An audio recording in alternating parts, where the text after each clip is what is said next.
Good morning, ladies and gentlemen. Welcome back again in another episode.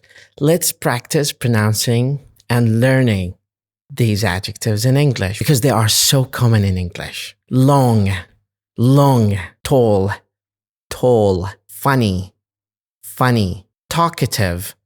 talkative, shy, intelligent, good looking,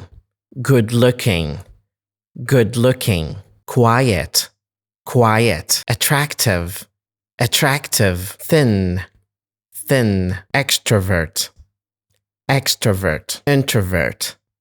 introvert, open-minded, careful, hardworking, working,